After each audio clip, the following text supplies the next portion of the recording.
नमस्कार, INA news TV में आपका हार्दिक स्वागत है। मैं हूं आपके साथ नीलम माही। रुक करते उत्तर प्रदेश की बड़ी खबरों का।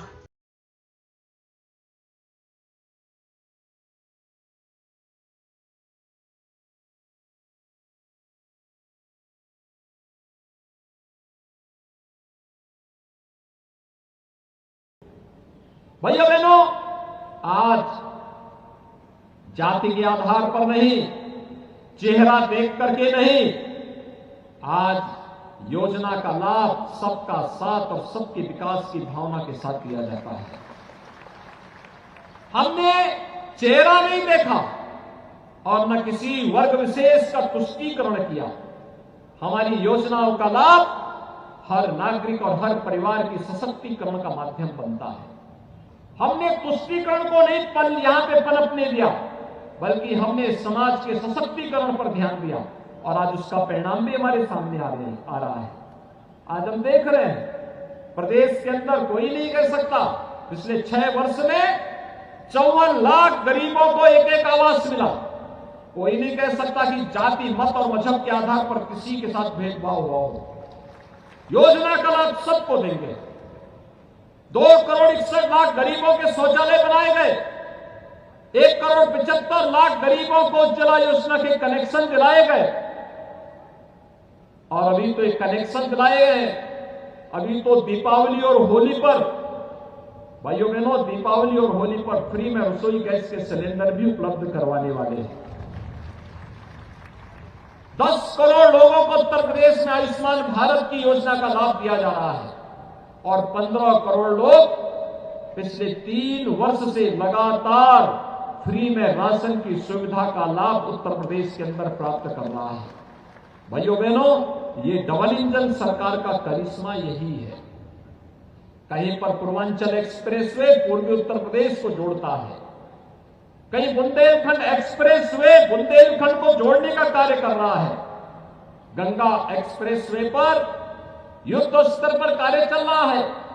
नए एयरपोर्ट बन रहे हैं और बाराबंकी के लिए एक और लखनऊ का इंटरनेशनल एयरपोर्ट और दूसरी तरफ अयोध्या में भी एक इंटरनेशनल एयरपोर्ट बन रहा है। यानी जहां भी आपके लिए नजदीक हो, आप वहां की एयरपोर्ट का इस्तेमाल कर सकते हैं। एक तरफ राजधानी लखनऊ और दूसरी तरफ अयोध्या। भाइयों बहनों, ये दुर्लभ संजोग आज बाराबंकी वासियों को प्राप्त हो रहा है।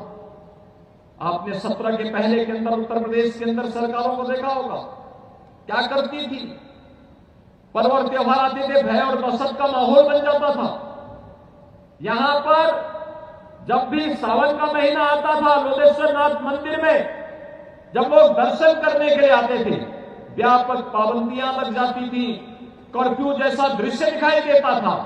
आज कर्फ्यू नहीं लगता है। आज तो कांवड़ यात्रा को पूरी तरह सुरक्षा प्रदान की जाती है, उस पर पुष्प वर्षा होती है, उन्हें हर प्रकार का प्रोत्साहन दिया जाता है। अगर हमने देवा शरीफ के सम्मान के साथ साथ वहां के विकास में सहयोग किया है, तो महादेवा के विकास में भी सरकार लगातार योगदान दे रही है। हमने आस्था का सम्मान सबका किया, लेकिन भेदभाव की कोई शिकायत नहीं कर सकता है।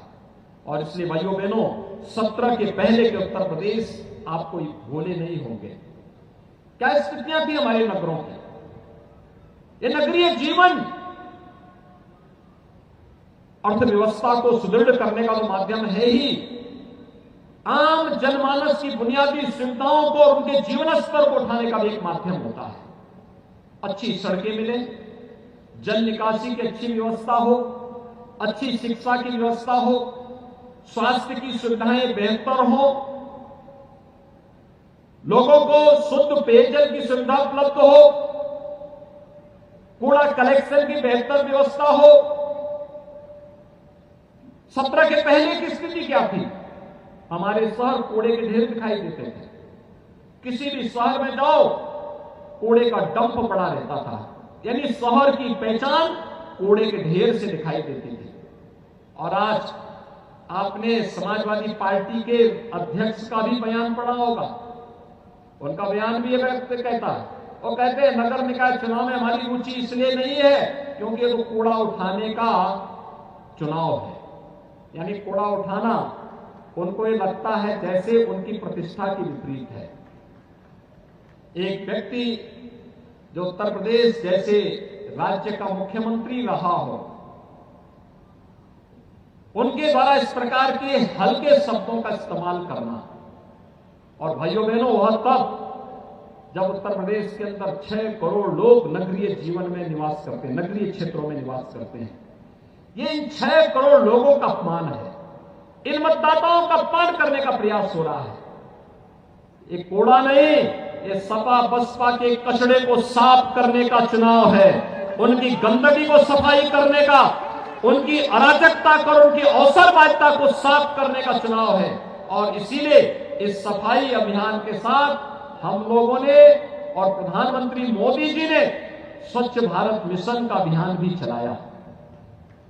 पहली बार स्वच्छ भारत मिशन का परिणाम है हर गरीब के घर में एक एक शौचालय बन गया। यह स्वच्छ भारत मिशन हर नागरिक की यानी नारी गरिमा की सुरक्षा का प्रतीक तो बना ही, यह स्वच्छ भारत मिशन साथ ही साथ स्वस्थ भारत का मिशन भी बना। स्वस्थ भारत की आधारशिला भी यहीं से प्रारंभ होती है। बीमारियों का खर्चा लोगों का घटा है, कम हुआ है, लोगों को बेहतर सुविधाएं मिलनी प्रारंभ हुई है। आज किसी भी नगर में आप जाएंगे, आज कूड़े का ढेर उस नगर की पहचान नहीं होती है। आज तो उस नगर की पहचान एक स्वच्छ शहर के रूप में होती है। और हम तो उत्तर प्रदेश के अंदर 17 नगर निगमों को स्मार्ट सिटी के रूप में विकसित कर रहे हैं, जिनमें 10 नगर निगमों को भारत सरकार और 7 नगर निगमों को प्रदेश सरकार उन्हें सपोर्ट करके स्मार्ट सिटी मिशन के अंतर्गत वहां पर जनता की बेहतरीन सुविधाओं के लिए कार्य कर रही है।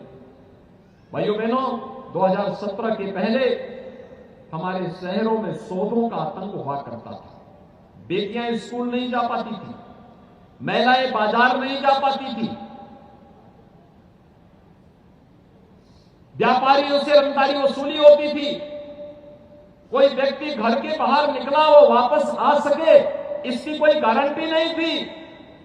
आज तो हमारे शहर सेफ सिटी हो रहे हैं, सेफ सिटी के रूप में अपनी एक पहचान बना रहे हैं। हमने एक ट्रायल किया पूरे प्रदेश के 75 जनपदों में।